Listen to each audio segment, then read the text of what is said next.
आता पाणी तर सुटलेलं आहे आणि बरचसं ते लांब आलं असेल.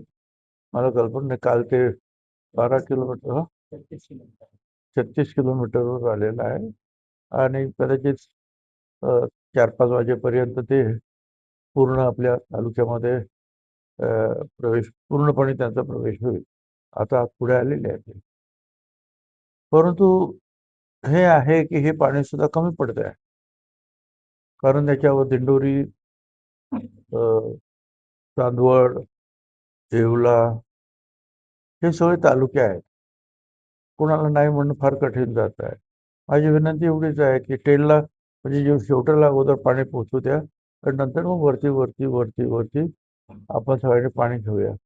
परंतु यावर उपाय एकच आहे, तो म्हणजे पार गोदावरीचं पाणी जे आहे ते मोठ्या प्रमाणावर या कालव्यामध्ये सोडणं, की ज्यामुळे पूर्णपणे शेतकऱ्यांना पाणी तर मिळेलच, पण मराठवाड्यामध्ये सुद्धा त्यातला बराचसा पाण्याचा भाग जाऊ शकतो आणि तिथे सुद्धा सुबत्ता येण्यासाठी त्याचा उपयोग होईल. राज्याचे अन्न नागरी पुरवठा व ग्राहक संरक्षण मंत्री छगन भुजबळ यांचा ड्रीम प्रोजेक्ट म्हणून ओळखल्या जाणाऱ्या मांजरपाडा प्रकल्पांतर्गतील पुणेगाव, दरसवाडी, डोंगरगाव या पोच कालव्याला जे तर सलग 3ऱ्या वर्षी पाणी आलेलं आहे.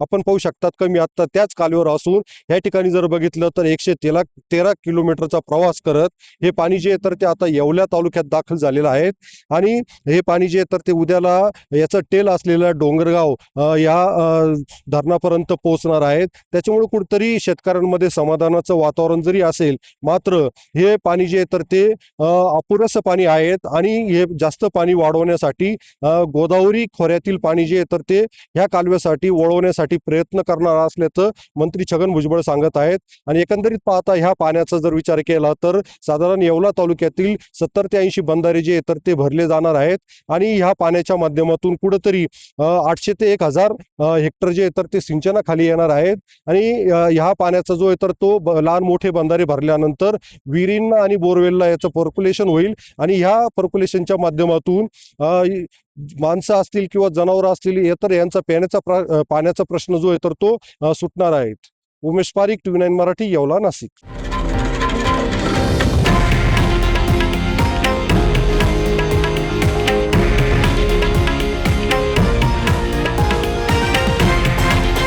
हे आहे देशातील नंबर 1 न्यूज नेटवर्क आणि आपण पाहत आहात TV9 मराठी, एकमेव.